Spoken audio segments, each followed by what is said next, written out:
Right break news చూస్తున్నాం. AP మంత్రి నారా లోకేష్ ముందుగా నికర మిగులు వరద జలాల గురించి తెలుసుకోవాలని తెలంగాణ మంత్రి పొన్నం ప్రభాకర్ సూచించారు. బనకచెర్ల కోసం వరద జలాలను తీసుకువెళ్తూ ఉంటే తెలంగాణ నేతలు ప్రాంతీయతత్వాన్ని రెచ్చగొడుతున్నారని లోకేష్ అనడం సరికాదని తెలిపారు. ఉమ్మడి ఏపీలో తెలంగాణకు 968 టీఎంసీలు, ఏపీకి 531 టీఎంసీలు కేటాయించిన విషయాన్ని పొన్నం గుర్తు చేశారు. ఇరు ప్రాంతాలకు కేటాయింపుల అనంతరం నికర జలాల మీద మిగిలిన జలాలను తీసుకున్న తర్వాత వరద జలాల గురించి ఆలోచించాలని వివరించారు. వరద జలాల లభ్యతపైన ప్రాజెక్టులు, నీటి వినియోగం పూర్తయిన తర్వాత వరద జలాలు లెక్కలోకి వస్తాయని తెలిపారు. ఈ విషయాలు తెలవకుండా ప్రజలను మభ్యపెట్టి మోసం చేసే ప్రయత్నం జరుగుతోందని పొన్నం ప్రభాకర్ విమర్శించారు. తెలంగాణ ప్రజలకు సంబంధించిన హక్కులు ఆనాడు ట్రిబ్యునల్స్ కేంద్ర ప్రభుత్వం నిర్ణయించిన విధంగా తమ నీటిని ఒక్క చుక్క కూడా వదులుకోబోమని తేల్చెప్పారు.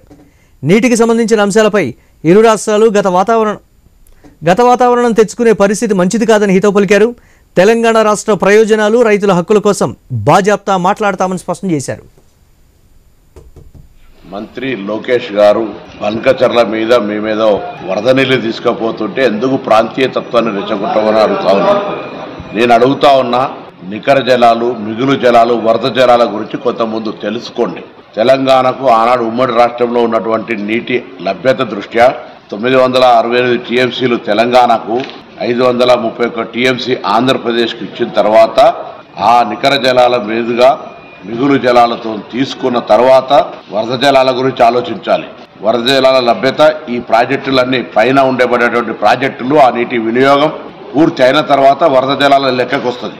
అది తెలియకుండా ప్రజలను మభ్యపెట్టి ఆంధ్రప్రదేశ్ ప్రజలను మోసం చేసే విధంగా ప్రయత్నం జరుగుతున్నటువంటి పరిస్థితి. ఆంధ్రప్రదేశ్ మంత్రి లోకేష్ గారు బనకచెర్ల మీద మేమేదో